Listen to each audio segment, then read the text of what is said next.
sure if you look at the numbers that you see from Facebook, Meta, and Google, you will see they don't really need a tax break. They're doing pretty well right now. So the budget reconciliation bill really threatens our progress on health care. Now let me explain what I mean by that. It's not enough to just say that this health care issue, that we are really winning the day. When you look at what happened to us in health care, when our whole goal of doing the Affordable Care Act was to basically get more people covered under insurance. Why?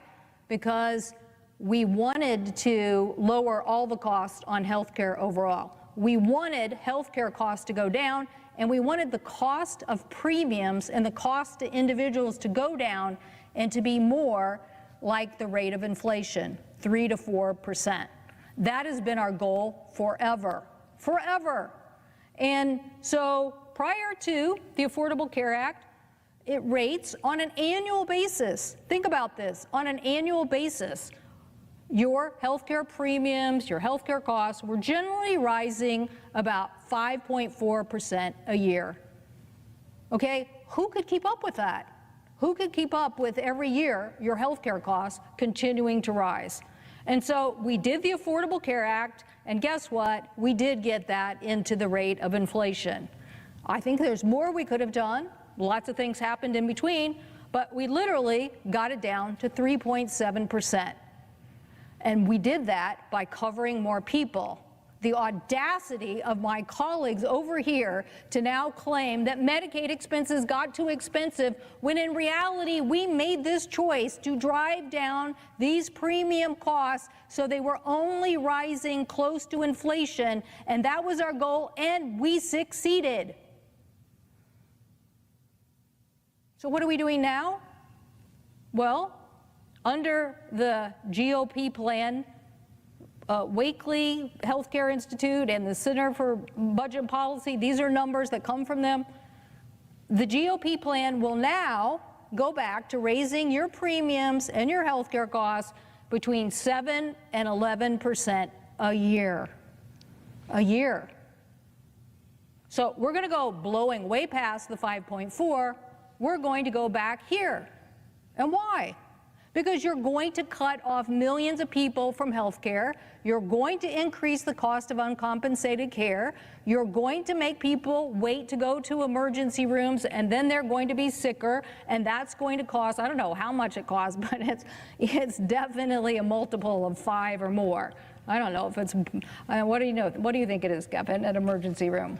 10. Okay, 10. He says 10. It's 10 times more expensive to deal with somebody at an emergency room than just get health insurance and get covered.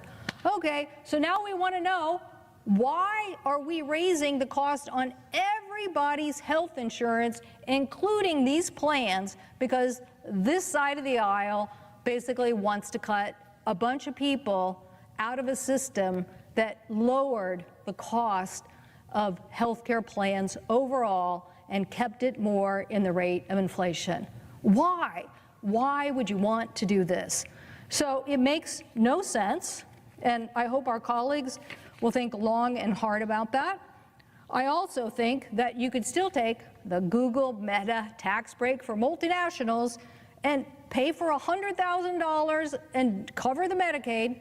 You could take another $100,000 from that big tax break, and you could pay for some of the energy tax credits that were so essential to combating the Chinese in what they are doing on the clean energy front.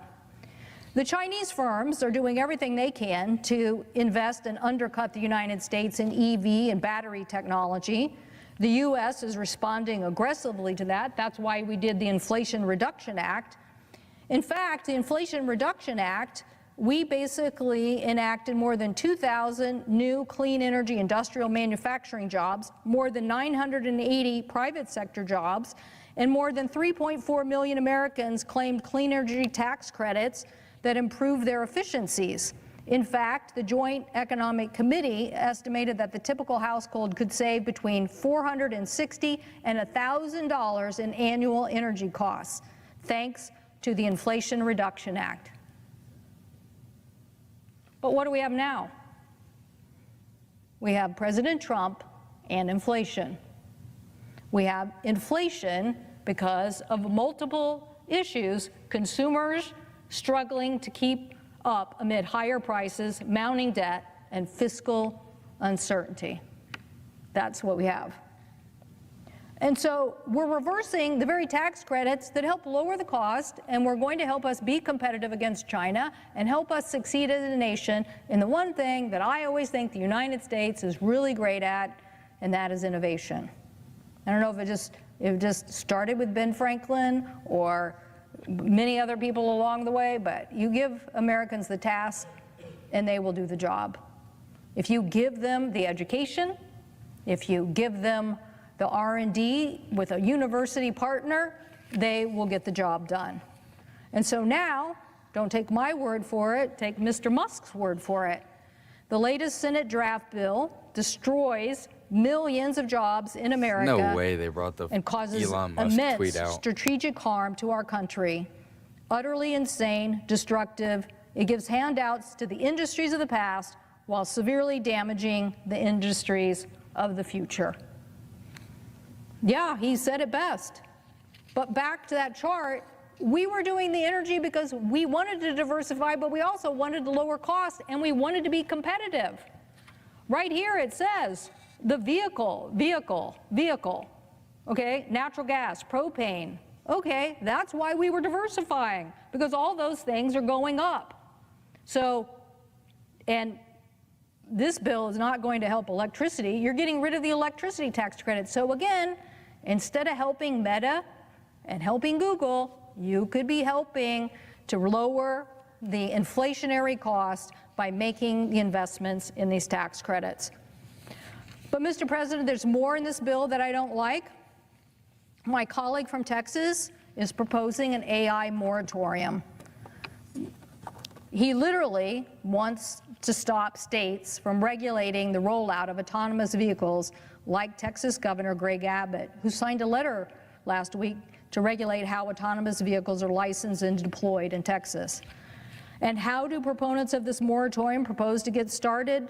By holding broadband money hostage unless you implement an AI moratorium. Well, I know what the Heritage Foundation said. The Heritage Foundation said that federal AI power grab could end state protection for kids and workers. Again, you are giving states a big fat bill, and now you're trying to override laws that have been on the books for a long time, protecting consumers from fraud, from abuse, and from protecting, they are there to protect kids, and now you want to get rid of them. So it's no surprise that stakeholders on the right and left oppose this in the bill. They include 17 Republican governors and 40 attorney generals from both Democrats and Republicans, and other organizations ranging from the Heritage Foundation to the Center of American Progress. So anytime you can get the Center for American Progress and the Heritage Foundation on the same side of an issue, chances are you should be listening to what they have to say. But Mr. President, this bill, this letter, I would like to enter into the record from the National Association of Attorney Generals. Without objection. This bill would affect hundreds, I'm quoting now from this letter, quote, this bill would affect hundreds of existing and pending state laws passed and considered by both Republican and Democratic state legislatures. Some existing laws have been on the books for many years, end quote. Okay, so these are attorney generals from a variety of states who basically know the laws on their books, and they're basically saying, don't do this to us. Don't override our laws. So I'd also like to enter into the record, Mr. President, a letter from 17 Republican governors also against this provision. Without objection. Their letter, I'd like to read from, is really about this point I was trying to make about fighting China. I mean, I thought we were here to be competitive against them, to basically beat them in a race on innovation, just like we did with chips and science to try to move for the future. But basically their letter says, quote, "We fully recognize that AI is dominant in the next industrial competition between the United States and adversaries like Communist China. States have led anti-Communist China action, banning Chinese affiliated companies from owning farmland and property critical for infrastructure and military bases. But America should not sacrifice the health and safety and prosperity of its people in this fight. We must curb AI's worst excesses while also encouraging growth, which is exactly what states have done through their creation of their own regulatory framework." End quote. So they're basically saying the states are on the front lines of helping to protect on AI. Now, Mr. President, I have no idea why the President of the United States has not protected the American people or the American military from the Chinese scams that are happening on TikTok. No, we would never let China own ABC News and put out Chinese communist propaganda on ABC News, but we let them do that on TikTok. This body and our colleagues said, no, stop that and stop the Chinese. And yet we still haven't stopped the Chinese. So now here we are in this bill cutting out the state's abilities to fight Chinese AI companies like DeepSeek or Alibaba, and they have no interest in stopping the scammers from using their AI products to harm Americans. They have none. And if you think we're going to pass something here, I'm always ready to sign up to get legislation done. But that isn't going to happen anytime soon. And so now you're telling these governors, these attorney generals, yep, I'm not even going to let you fight China because I'm going to take that tool away from you. So clearly, I don't support this part of the legislation, and I appreciate my colleague from Tennessee and her attorney general working on this very important issue. And finally, I come to the issue of spectrum. This is a very ill-conceived plan to auction off our precious spectrum. Such an auction will fundamentally compromise our defense capabilities while endangering aviation and important federal capabilities like weather forecasting and scientific research. This bill would require the FAA would require an auction of 800 megahertz of spectrum critical to our military and civilian infrastructure. It would compromise military radio frequencies and weather and other spectrum issues, most importantly, drone operations. And I know the presiding officer knows how much drones are now at the epicenter and forefront of warfare and is reshaping the battlefields across the globe. So why would we do this? Well, my colleague Senator Cruz is pushing for something that experts say would risk military operations. Last Congress, we got the Department of Defense and the Department of Commerce to agree that we should test bed the next generation of technology because we don't like interference. Now, I'm sure most Americans sitting at home thinking, what is she talking about? Well, if you drive in a car and you have a radio station and all of a sudden the radio station doesn't get its signal or has some interference, you know that there is an issue. The tower, not big enough, not strong enough. This is the same. This radio spectrum has been used by Department of Defense for secure purposes, very important secure purposes. Mr. President, think of the Chinese balloon and the fact that we want to detect when a Chinese balloon is flying through our airspace. We want to be able to stop people from spying on the United States of America. And yet, instead of basically saying, we are going to look at this military spectrum and make sure that it continues to be secure, my colleague is suggesting to all of us that we sell that and basically allow, I believe, for what is going to be a good amount of interference without solving this problem first. Why does that bother me? Because I think we live in a world where you're going to see more and more spectrum, more and more warfare based on satellite and communication, and the landscape is changing. So I certainly don't want our military preparedness to be affected. Air Force leaders warned that spectrum bands are crucial to this radar operations, and I'm not going to go into more about why, but I'm just... Guys, I've worked for cell phone companies for the past like 4 or 5 years, and I have no idea how 5G could be that effective at hurting military capacities. Saying, just like you can't have 4 radio stations basically interfering with each other, my colleagues want to allow the major telcos, mostly AT&T and Verizon, who are so hungry to sell more, whatever it is, $79.99 plans or $59.99 plans. They literally are going to give away national security just so they can sell more telephone plans. In fact, I would ask them, what have you done to clean up the last disaster that you had when the Chinese hacked you on Salt Typhoon? Now, they didn't successfully hack the telecom company in my state because they were smart enough to do all the preparatory work not to be hacked. But these guys didn't do the work, and now they're up here pushing our colleagues to say, give us more, give us more, give us more, without doing the homework required to figure out how to make sure our military is protected. But what's even more infuriating is they want the same spectrum from our airlines as well. They want to cause confusion between the spectrum of aviation and in this telecommunication. Last time the Trump administration did this, there was a major debate, and the White House and the Biden administration had to come in and fix it. It's all related to the altimeter on a plane. Again, the presiding officer knows this well. An altimeter helps tell the plane what altitude they're at and what to do. But if you have interference with that altimeter, as we just saw in this helicopter accident, we're pretty sure now that this accident between an American plane, regional jet, and an Air Force helicopter, there were some altimeter issues, and that caused a discrepancy and a crash. So I am not for any interference with an aviation altimeter. I'm not for it.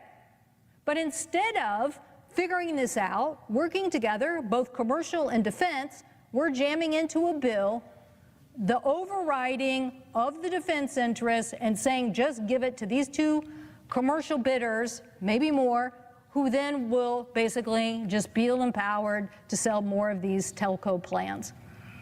Mr. President, our competitiveness is too important. Our effectiveness is too important. Collaboration and working together to solve these problems is how the United States is going to succeed. Basically, trying to pit each other against each other in these kind of technology issues is not going to help us win. So, Mr. President, I've outlined many issues here, and I've outlined how you could fund Medicaid without basically doing what we are doing here. There is no reason.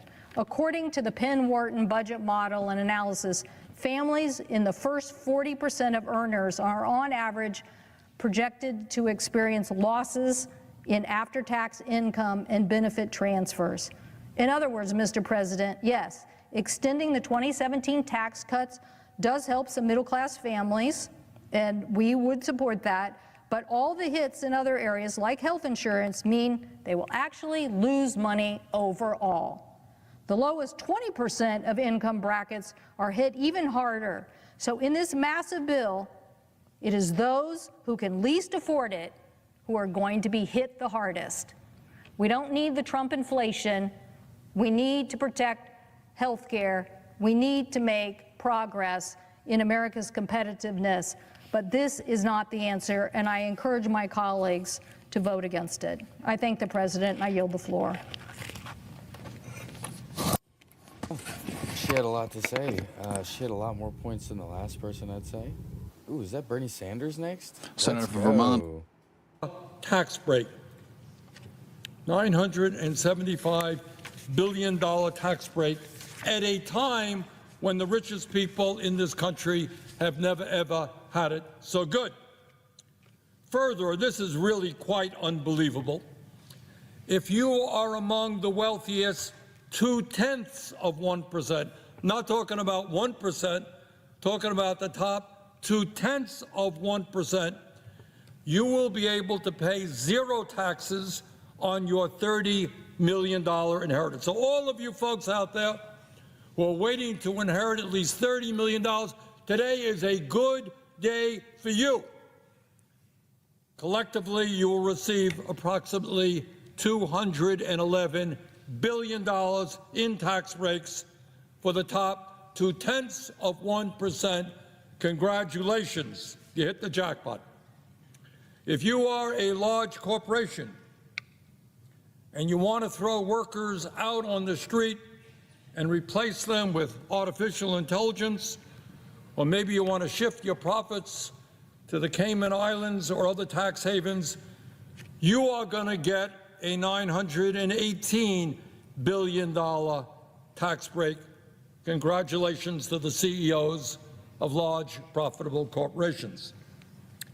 But while the rich and large corporations make out like bandits in this bill, what does it do for low-income and working families? Well, let me say a few words on that. If you are concerned about health care, which I suspect that everybody in the world is, this bill throws over 16 million people off the health insurance they have, according to the Congressional Budget Office, by cutting Medicaid and the Affordable Care Act by over $1.1 trillion. In other words, the top 1% getting a $975 billion tax break, and that is coming directly by throwing 16 million people off of the health insurance they have.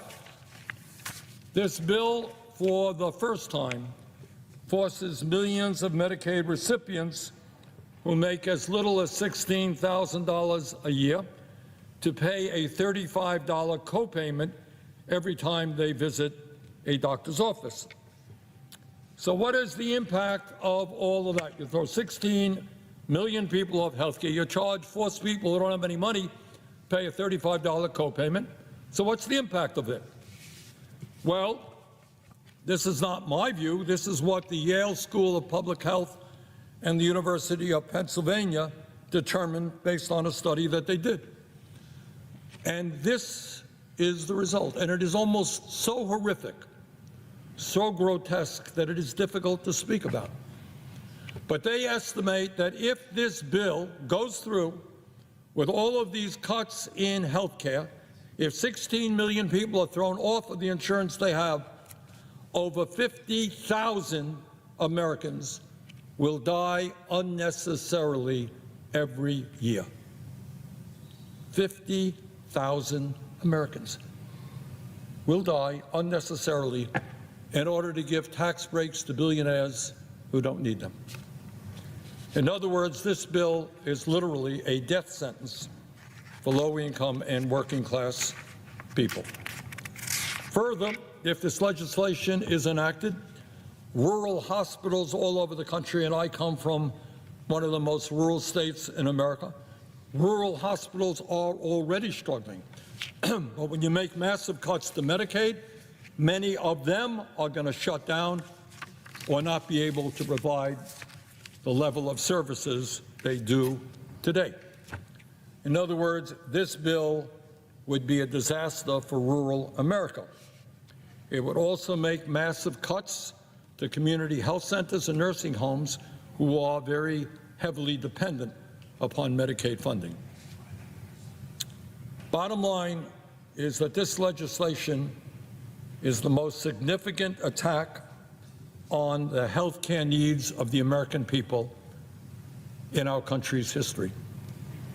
We already have, as everybody knows, a health care system which is broken, which is dysfunctional, and instead of addressing it, instead of doing what every other major country on earth does, guarantee health care to all people, we are throwing 16 million people off the health insurance that they have. But it's not just health care.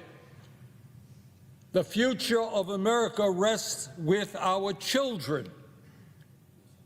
And yet, in a nation which now has the highest rate of childhood poverty of almost any major country on earth, this bill wipes out nutrition assistance for millions of hungry kids in America. We are literally taking food out of the mouths of hungry kids to give tax breaks to Mr. Bezos and Mr. Musk and Mr. Zuckerberg and the other multi-billionaires.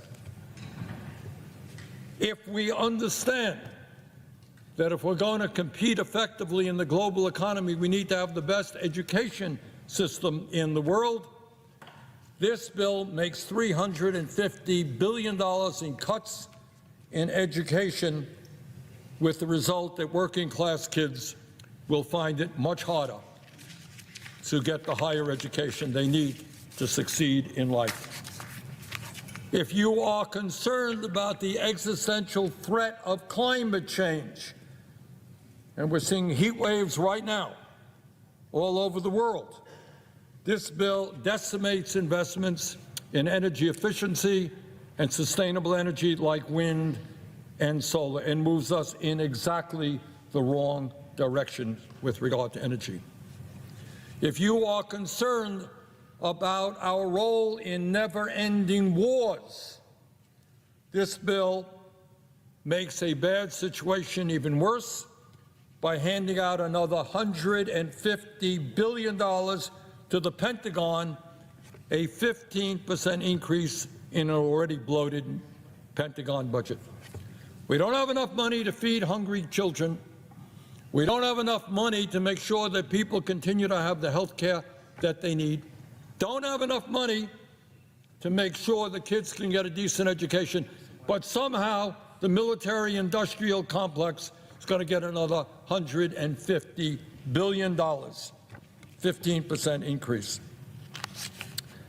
Mr. President, in my view, nobody in the Senate or the House should vote for this legislation, and I applaud all of the Democrats for voting against it, and I want to congratulate two Republicans, Senator Paul and Senator Tillis, for voting against it for different reasons, by the way, than I have. But I do find it interesting, and it does tell us where we are as a nation today, that when one of those senators, Senator Tillis, voted against it because he thought it was not a good bill for the people of his home state, North Carolina, suddenly the President of the United States went after him in a very, very vicious way. And today he announced that he will not be seeking re-election. So it appears now that the Republican Party has really become a party of the cult of the individual. The only thing you have to do now as a Republican is say, I agree with President Trump. I love President Trump. President Trump is right all of the time. Hey, that's all you got to do now to be a good Republican. There was a day when Republicans and Democrats understood that they were elected by their constituents. Yeah, you want to work with the president of your own party, nothing to do about that.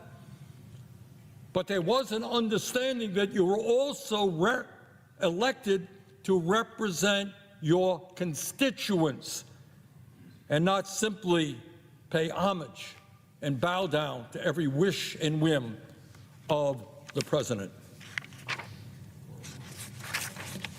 Mr. President, during the vote-a-rama, I will be offering several amendments which I hope will win support. Number one, at a time when 22% of our nation's seniors are trying to survive on less than $15,000 a year, my first amendment would fundamentally improve their lives in two significant ways. Number one, it would cut the price of prescription drugs under Medicare in half by making sure that our nation's seniors do not pay any more than Europeans or Canadians pay for the same exact drugs. And number two, with those savings, we're going to expand Medicare to cover dental, vision, and hearing. In other words, instead of throwing people off of health care, we're going to expand Medicare to provide a number of services that seniors desperately need and want. Secondly, Mr. President, at a time of massive income and wealth inequality, my second amendment would eliminate the $211 billion estate tax for the top 0.2% that is included in this bill. They get a top 2%, as I mentioned, $211 billion tax rate. That is insane. We're going to get rid of that. And lastly, at a time when we spend more on the military than the next 9 nations combined, at a time when the Pentagon cannot account for trillions of dollars in assets, we are going to end the provision that allows the Pentagon to receive another $150 billion.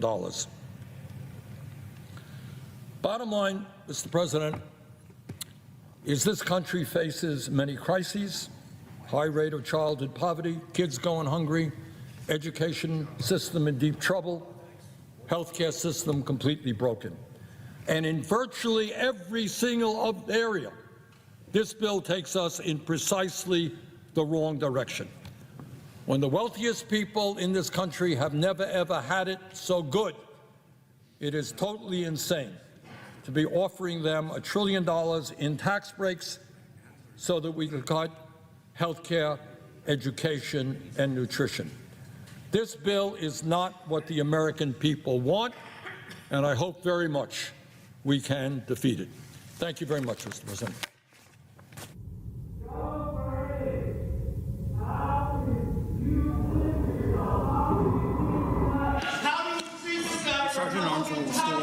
The Sergeant of Arms will restore order. The Sergeant of Arms will restore order in the galley. The Sergeant of Arms will restore order. The Sergeant of Arms will restore order in the galley.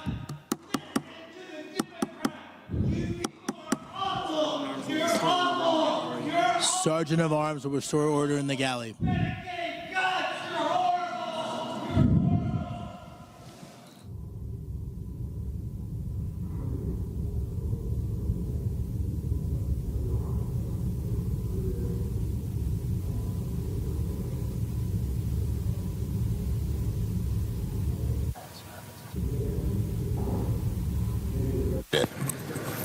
The Democratic leader.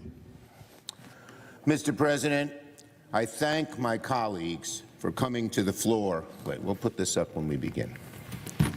Okay. We'll leave it up. All right. I thank my colleagues for coming to the floor all day today. I thank them for speaking so fiercely, so clearly about what's at stake for the country. And the American people deserve to see this debate. That's why we last night forced a reading of the bill. Republicans don't want people to know what's in the bill. They want to hide it. They know it's not popular. We all know it's not popular. We all know it's totally against what people want. But a small cabal of very wealthy people and hard MAGA people run that show to the detriment of the party itself and, of course, to the American people. So we forced a reading of the bill last night and allowed people to catch up because the bill was just put on the floor right before the reading started, the amended bill. So we're here today to continue to shine a light on how bad this bill is, and this debate will continue. Soon we'll turn to vote-a-rama and bring amendment after amendment after amendment to the floor, so Republicans can defend their billionaire tax cuts, so they can try to explain their massive cuts to Medicaid to people back home, why kids who need health care shouldn't get it so there can be tax breaks for billionaires, why middle-class families who have someone in a nursing home who's now going to be removed from that nursing home because it's going to close, what they're going to do, and to try and to sell to parents and kids why they're making unprecedented cuts to SNAP, taking food from hungry babies for a tax cut for wealthy people. What kind of world do these Republicans live in? It's a slanted world. It's really a corrupt world.